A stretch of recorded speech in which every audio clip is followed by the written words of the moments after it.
There's gonna be so many cuts in this video. It's crazy.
This is the video. So let's see how. Okay, so today's day went pretty well.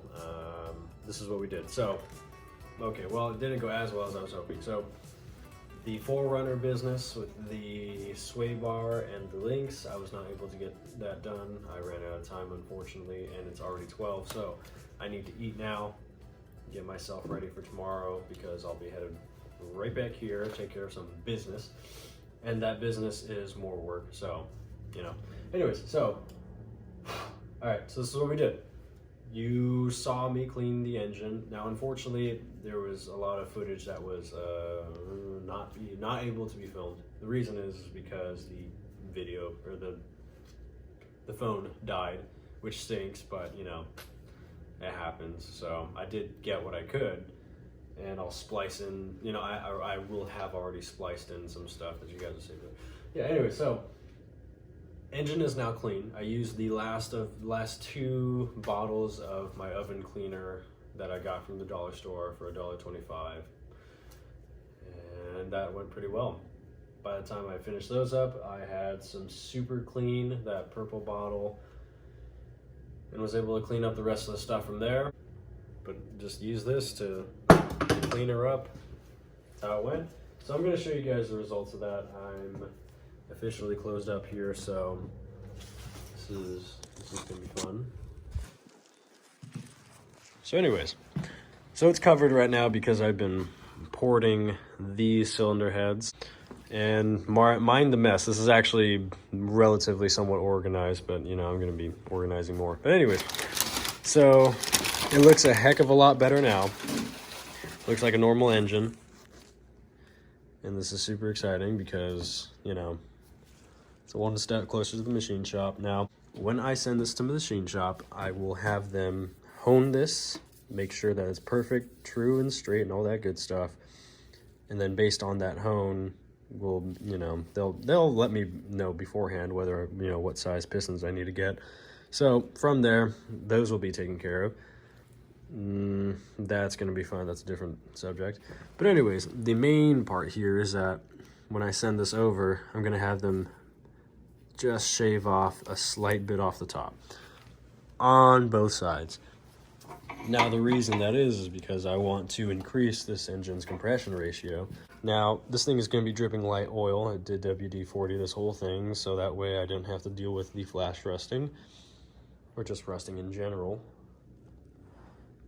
Now there's a little bit of hue there, but you know, we're not too worried about it. Anyways, this also had a bunch of crystallized, you know, oil and just a bunch of stuff that you don't like to deal with. Now, for the record, this thing is not perfect. There are some little bits here and there of, I suppose, dry oil or whatever. You can't really tell here, but if you had the light on it. So, as of this moment, that is done. I'm going to go eat. I very much need this meal. I worked on this for a good old, I don't know, 7 hours. Less than, okay, less than. But anyway, so the last thing I'm gonna hold you for until I dismiss you is this stupid thing. So this screws into the bottom of the air compressor if it's in frame. If it's not, awkward, but it's over there, and that's gonna be able to help me run my air tools and do all kinds of fun little things that I've been just dreaming of. And the issue here is that when I was cleaning it, I'm just gonna call this a T-joint because don't know what it's called. Whoops. Anyways, this T-joint broke when it was in, and so now I have this nice little stupid soft metal just sitting in there, in this little cast iron piece. So I have thought about what I wanted to do about it, and I've settled on tap and die. I got myself a stinking tap and die set, and it's not the right thread count, or it's the right size, so like a half. Anyway, so this thing's the right size. It's a half, or one of those is, but it's not the right thread count, so it wasn't properly matching up with it, which really stinks and makes me need to go out and find another tap and die set so I can lock it in, screw it out, and be able to complete the mission here, and that'll be fun. So can't wait for that. While we're doing that, or while we're waiting, I'm gonna eat. That was the day today. I hope that you enjoyed the video. Yeah, that's kind of it. So welcome to another day, or good. Thanks for staying. Oh, I'm also a little sick. You probably can tell, but excuses. All right, ladies and gentlemen, thank you for staying. Appreciate your time, and I hope you have a great day. See ya. Oh, wait, no. This was a 302 toast. We're toast.